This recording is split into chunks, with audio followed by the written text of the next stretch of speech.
On June the 3rd, 2017, Alex Honnold did the unthinkable. He climbed the 3,000-foot sheer rock face of El Capitan in Yosemite in just under 4 hours.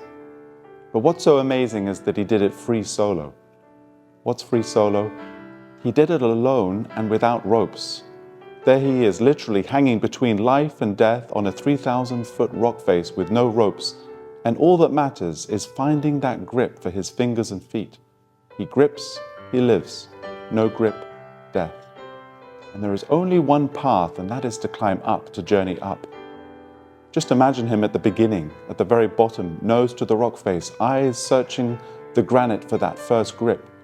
What does he do at the moment before liftoff? He takes his hand round his back and digs into a small bag attached to his hip and pulls out dust, chalk dust. It is this dust that will be the difference between gripping friction and slipping, falling, the difference between life and death. That dust on his fingers holds him to the mountain and gives him life, and it is life that moves him forward. Dust to fingers to rock, it marks him, it marks the rock, it marks the journey. This season of Lent is that mountain to climb, a rock face to ascend, to see the face of God, 40 days and 40 nights like Moses up Mount Sinai, encountering God. It is on the mountaintop that we feel the expansiveness of God. If we are committed to this journey, then it won't be easy, it's desolate and risky.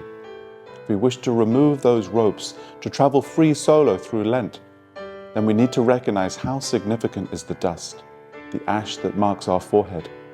From dust we came, and to dust we will return. It whispers to us in the thin veil between life and death.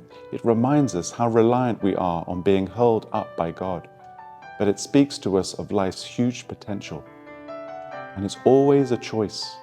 Remain on the ground if you choose and be an observer. Play it safe, take no risks of the heart. But that serves no one. The prophet Joel and King David in the Psalms say, take a risk. Cling to God with your whole heart. Reach out and touch the God who is a rock, a stronghold in whom we take refuge. Remove that weight of guilt and shame, dust, ignorance, apathy, pride. Remove that sense of separation within yourself, that painful agitation which you recognize and struggle to ignore, that weight of restlessness within your heart. Come to me, all who are heavily laden, and I will give you rest. Take my yoke upon you and learn from me, for I am gentle and lowly in heart, and you will find rest for your souls. For my yoke is easy and my burden is light, says Jesus. How do we get that friction? How do we get that lightness and grip? The gospel hands us 3 ways. 1, almsgiving. Give something away, and when you do, don't tell anyone about it. Do it in secret. That's liberating. 2, fast. Abstain in Lent. Give up harmful objects or habits that leave you empty, isolated, lonely, restless, and replace them with that which brings life from the author of life, Jesus. 3, find silence and find prayer. Rest in moments of prayer. And if you do it already, then make a little more space. And if it's less familiar to you, begin it.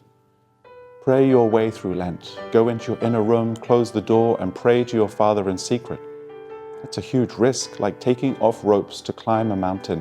It is Jesus who invites us to journey through Lent with almsgiving, fasting, prayer, marked with dust, climbing to the expansive views of encounter with the divine.